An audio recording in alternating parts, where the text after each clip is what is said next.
రామాయణంలో రామలక్ష్మణులు తెలియని వారు ఉండరు. రామలక్ష్మణులు ఇద్దరు ఒక తల్లి బిడ్డలు కారు. కౌసల్య, సుమిత్ర, కైకేయి. కైకేయి యొక్క కొడుకు భరతుడైతే, కౌసల్య కొడుకు రాముడైతే, సుమిత్ర కొడుకులు ఇద్దరు, లక్ష్మణుడు, శత్రుఘ్నుడు. మరి లక్ష్మణుడు, శత్రుఘ్నుడు అన్నదమ్ములుగా ఉండడం అనేది ఓకే, ఖచ్చితంగా యాక్సెప్టబుల్.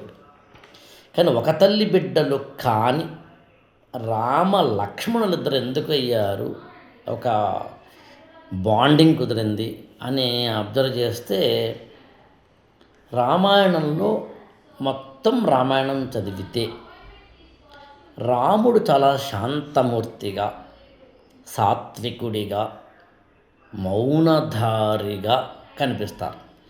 అలానే ఆగ్రహం ఉండదు, కోపం ఉండదు, అలా కాదు.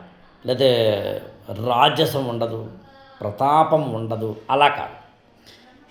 కొంచెం మనకు అర్థం చెప్పండి, స్మూత్ గోయింగ్ పర్సనాలిటీ. చాలా హాయిగా, సింపుల్గా, చిరునవ్వుతో, హితభాషిగా, మితభాషిగా, స్మితభాషిగా, మందస్మిత భాషిగా, పూర్వభాషిగా ఇలా ఉండే ఒక పర్సనాలిటీ. దాని క్వైట్ ఆపోజిట్ లక్ష్మణుడు. వెరీ అగ్రెసివ్, చాలా కోపం, ఆవేశం. భరతుడు కొంచెం నమ్రత, వినయధారి. శత్రుఘ్నుడు మరీ అగ్రెసివ్ కాదు, కానీ అలానే మరీ మెతక కాదు. అంటే నలుగురు అన్నదమ్ముల్లో రాముడు అందరికన్నా శాంతమూర్తి, లక్ష్మణుడు అందరికన్నా ప్రకోపమూర్తి. ఇది లాజికల్గా చూస్తే. అందుకని ఈ ఇద్దరి కాంబినేషను అయినప్పుడు ఏమవుతుందంటే, ఒకరేమో చాలా శాంతంగా ఉంటే, ఇంకొకరు అగ్రెసివ్గా ఉంటే, ఎప్పుడు ఇద్దరు కలిసి ఉండడం వల్ల రిజల్ట్ ఏమవుతుంది, బ్యాలెన్స్ అవుతుంది.